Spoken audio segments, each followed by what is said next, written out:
Good morning. It's Steve and Joe from Signal Centre Talking Bull. It's the 1st of August.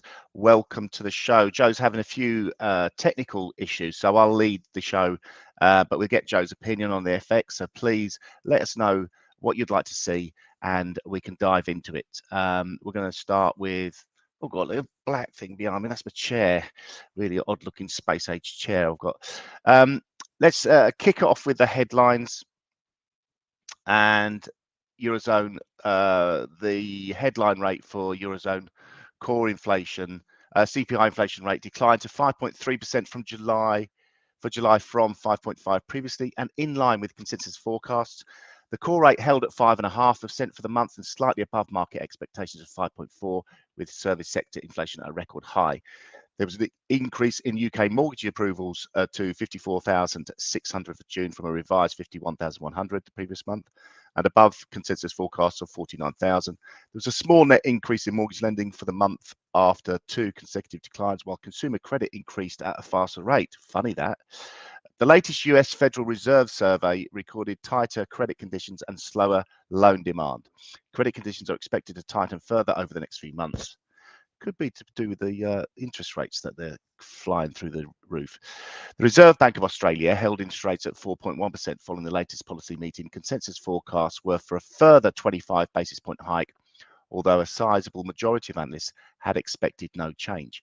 According to the statement, some further tightening may be needed, but it will be data dependent. And Chinese Caixin PMI manufacturing index retreated to 49.2, so weaker Chinese data from 50.5 previously and below consensus forecast of 50.1. The impact was offset by further expectations that China would engage in stimulus measures. Overall risk appetite held firm, although the dollar secured net gains. The US ISM manufacturing index will be released today. Markets expect that the headline figure will remain in contraction for the 9 consecutive months. Prices data will also be significant in the survey, and the US JOLTS job opening data will also be released today. Consensus forecasts offer a decline to 9.61 million from 9.82 million the previous month. So that's the facts and figures and everything of the headlines today. I'm going to dive into, I need to have my charts ready, don't I? I need to dive into my charts. Let's get them on here. And present my charts, and let's have a look at Bitcoin first, then we'll dive into commodities, and then we'll go into the FX, which I'm sure everyone's hanging on Joe's bated breath for that. Just logging into our Oanda account on here.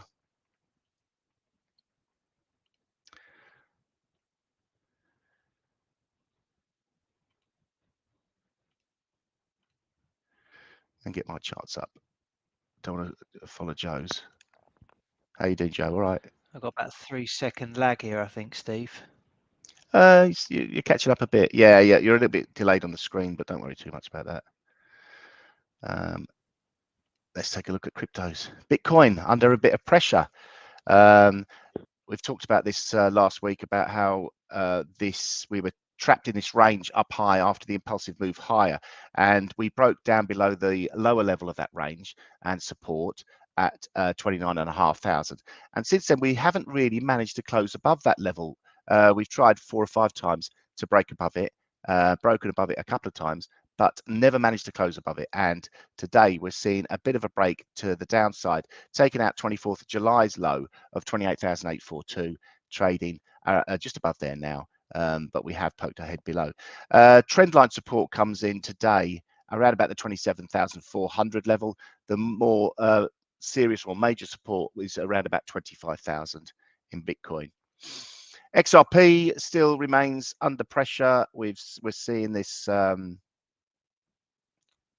really, I mean, if we take out that spike high because that was a bit over exaggerated, we are seeing like lower highs in here, bit of a like a triangle formation, pennant formation, which does have potential to break to the upside.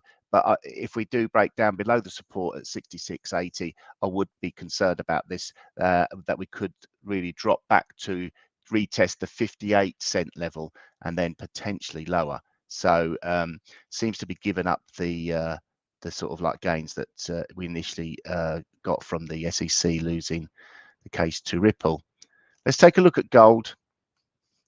Obviously, we had a bit of an uptick in the dollar as well yesterday, so this has had a bit of an impact on gold. We're looking at an inverted head and shoulders on the daily chart. This is the main formation that is on my screen at the moment. It's not quite the classic inverse head and shoulders. Normally you'd see it to the bottom of the trend. We got to the close to the all-time highs, broke down lower, and we're seeing a similar sort of formation now. However, the really sort of like, it's a long way off forming because we haven't really formed the right shoulder. Ideally, we'd form that around 1935. That's where support is. Price action yesterday got up to 1972. Clearly, we've got resistance at 1985. If we do break above there, I would expect this to move higher quite aggressively. But again, I'd have my eye on the 1935 before retesting that resistance. So they're the levels to watch really in gold. At the moment, we're forming a bit of a bearish engulfing candle on the daily chart, just broken down below the 4-hour Ichimoku cloud. You can see here, topping out here at 1972.5 and breaking down. Little bit of have we got a little bit of a trend support coming in here? Should have a bit of trend support coming in here at 1954. Be careful if we start to take up those, break down through those levels there. Take a look at crude oil. Let's take a look at the daily chart. It just seems to go on and on and on, and this impulsive move higher has continued, breaking up. The next level of resistance would be at the swing high from the 12th of April. We're looking at 83.48. Nothing really, no sign of slowing down. Really, we had a little bit of a pullback 17th and 18th of July, but since then continued higher. So this still looks pretty decent. Momentum is slowing ever so slightly, but still plenty of room to the upside for WTI crude oil. That's me covered on the commodities, unless anyone wants me to cover anything else. Well, Rice has said, hi, could you check oil as I'm looking for big short after this big run up? Well, that probably gave you a good indication of where I see value at shorting. If we really want to sort of like draw some sort of band of resistance, I'll be looking around this level here. You've seen plenty of tops and bottoms in previously, definitely resistance since we broke through this level, definitely resistance since December last year. So yeah, looking out for that, but I'd wait for a clear reversal, maybe have to wait for a daily reversal as the impulsive move higher. It's been such an acute angle. Yeah, I agree. I'd be looking to fade this at some point, but wait for that confirmation. If we got a breakdown below somewhere like 78.30 today, then I think we're on for the next few days, and that could play out. Just a normal correction we'd be looking at. Let me see. Let's get some Fibonacci lines on there, even from this move.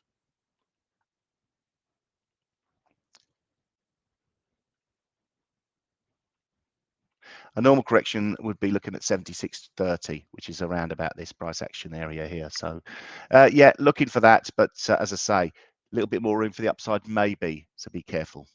Joe, do you want to take a look at FX? Hopefully you won't do laggy. Yeah, so expected it to be a bit of lag. There is a request on there for you to take a look at Matic, which I think is a cryptocurrency. So maybe we can come back to that in a moment. Yeah, sure. I will run through some currencies, and then I'll be shooting straight off to Curry's to go and get an Ethernet adapter for my laptop, because this is not much fun. So this is the dollar index. As Steve mentioned, it has had a nice run to the upside. So we saw prices stall around here following the break of support at 100.82. We've rallied straight through that, and now seem to be finding some support at that level, which is quite encouraging. We do have resistance in and around this area here, which is at 102.00. which is slightly above that by around 8 ticks as things stand at the minute. So giving that a good going over. And this will be, I think, the key test really for the US dollar. If we can break back above this level, then we might start heading higher towards that next level of resistance at 103.43, which is this blue dotted line above. So yeah, looking pretty good on that front. And as we would expect, we are seeing lower prices on Euro US dollar. If that chart will load for me. So we can see the prices have dipped. We've broken through support there at 110.59, and we are on the back foot. So the low that we posted on Friday will be a key level to watch.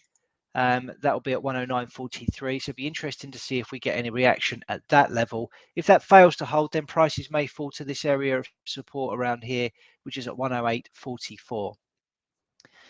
Let's take a quick look at cable. So all in all, that's still looking pretty robust. We did see this big bearish candle on Thursday that we got there on the chart, which I'm highlighting, but trend support is still holding for the time being. So while that continues to be the case, there is potential for upside here in cable. And it may be that we're trying to consolidate or find some support around 127.98. I would like to go on looking at other currencies, but I'm just a bit concerned about the lagginess of the stream on my side. Yeah. So I will leave it there. Unless there are any specific requests for currencies, then I will come back to them. But Steve, I'll pass it back to you, and hopefully we'll have this sorted by tomorrow. Yeah, sure. Request for Matic. That's a cryptocurrency, as Joe said. We'll take a look. We've analysed this at some point in the past. I was drawing this channel, this corrective channel, which it broke down through on the 24th of April. You can see that price action retested that break, and also the swing low from 6th of March, week of 6th of March. So this is quite, I would say that 94 cents is quite a pivotal level. We had a really big sell-off the week of the 5th of June, rallied back the week of the 10th of July, but failed, posted basically a shooting star candle as well, which isn't great to see on a weekly basis. And since then, over the last couple of weeks, it's been negative. Let's look at the daily chart to see if we can get some rhyme or reason for this.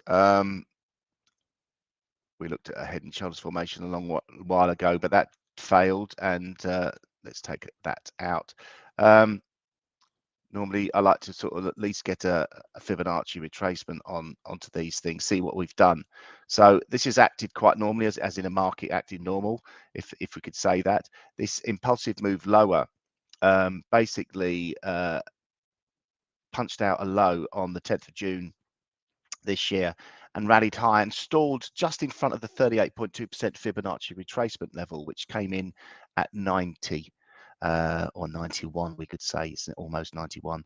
And then the price action since then has moved lower. So still under pretty much a lot of pressure. There is support below, however, in these higher lows that we've posted previously. On the 28th of June, you can see the low there was 60 cents and 55.75 previous to that. Let's take a look at the 4-hour chart, which I was looking at. My Ichimoku cloud, which are one of my favorite indicators. It's really a sort of like tries to keep you in the trend for a bit longer. And I've drawn a downward trending resistance line in here. Now I've taken the sort of like these spike highs out. Sometimes they can be a bit messy, especially in low volume moves, and really sort of like gone with the close of the 14th of July and the open of the sorry, this is on the 4-hour chart. It was a 5 o'clock close on the 14th of July, and this picked up a second point around the 20th of July, and multiple touch points over the last couple of days. So really resistance has held pretty well. I think for me, I would say that I would look at 73 cents as a more meaningful resistance. Until then, until we get some sort of reversal, still under a bit of pressure. But you can see these lower highs, these higher lows rather, will provide some sort of support on the way down. And they come in at 64.70 and 60 cents. So 60 cents is the sort of like main, I would say, the main form of support below. But yeah, nothing really positive to say about Matic at the moment. Really waiting for that, sticking with the trend. If you're short, if you're long, I'll be looking at these support levels, but really we need to get a break back above that 74-cent level to get excited. Have a quick look at indices also. Oops, here we go, indices. Joe, you can be prepping your gun to head. That'll give you a bit more time. Maybe we'll get some profit coming back into the account. Looking at the daily chart on the FTSE, impulsive move higher, and we've been sort of sideways price action since then. It's looking like we're topping out. Momentum is slowing, looking for that MACD to cross over at some point, but it may not be for a few days. Resistance above coming in the form of 78.15. We're trading at 77.05, so a little bit of a way off, unfortunately. And yesterday's high, 77.25. Bulls will be looking to punch up through there to continue this move higher. Support coming in at 76.20, so almost a point lower. This is the daily chart for DAX actually, and formed a nice bearish daily chart candle at the moment. We're seeing this breakdown this morning in price action, and we saw a bit of a doji candle at high yesterday. So this could form an evening doji star. So that could be quite a nice formation to get our teeth into tomorrow. We could preempt it by trying to jump on the boat today and sail down the river, but we'll wait and see how that plays out. On a shorter term basis, levels to watch, support expected to come in around about 16,230 to 16,200. And yeah, you can see a nice reversal formation. Support should find that around about 16,300 maybe as well, initial support, but I wouldn't rely on that too much. On the Dow, again, Dow pushing up higher. Positive day yesterday, ended up closing on the highs, and we're getting this overnight pullback in indices. Nasdaq, similar sort of formation. Friday's price action from non-farm payroll was not non-farm payroll. Can't remember what it was. What we were looking at last Friday, but the real positive spin last Friday in towards the end of the week, and price action punching higher, and we've eked out a high which we haven't seen since Wednesday's spike higher candle, but looking at potentially reversing that at the moment as well this morning. So a little bit of a stall as we get to that turnaround Tuesday that we always talk about. But that's it. Thanks for sort of like asking for all those markets. If there's anything else, we could try and cover it offline, but or tomorrow.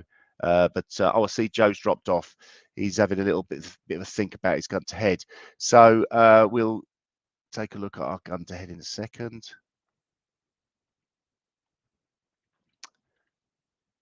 This should, let me just load up the chart.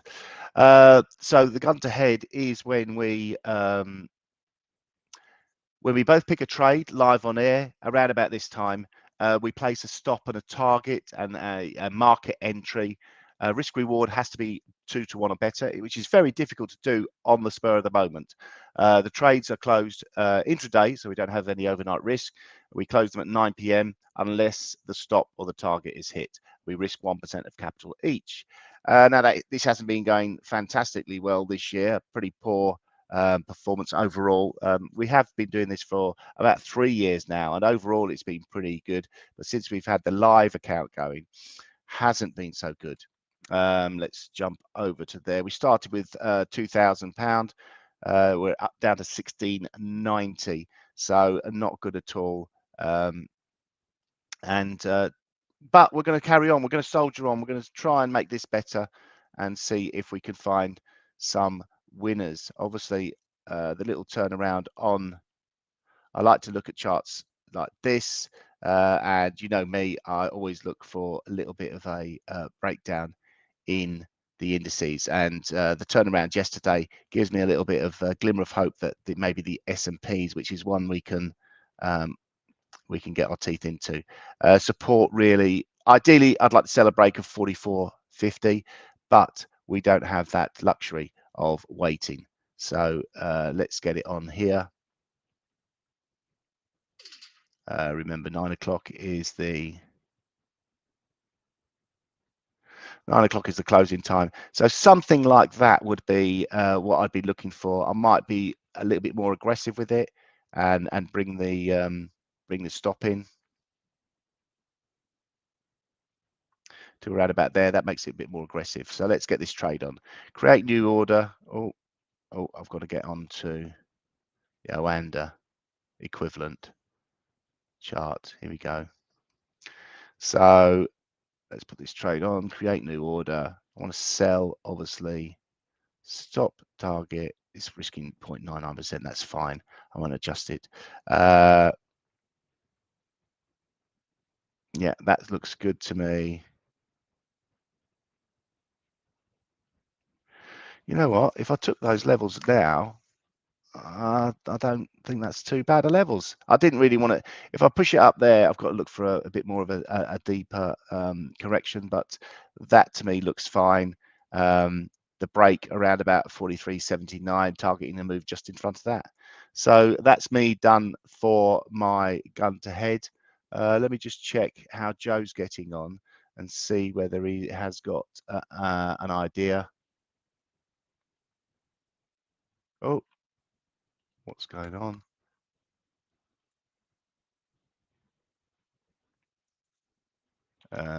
Joe, do you have a gun to head idea? Let me see what Joe comes back with. Any other markets you want me to look at? Let's go. I mean, Rice did mention the big bearish divergence forming on the oil on the 4-hour time frame. Can quickly look at that.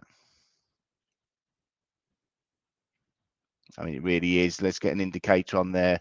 One of the ones I like to look at is MACD on when we're looking at sort of like momentum and divergence. And yeah, you can see on the 4-hour chart, we're getting a bit of a crossover as well there now, and momentum moving lower while price is moving higher. So that's what we look at when we're talking about bearish divergence. As you can see, momentum moving lower, price is moving higher. I agree, Rice. Brilliant. Joe hasn't come back to me. I don't know whether he smashed his laptop up or not. So we'll let him sit there and try and put it together.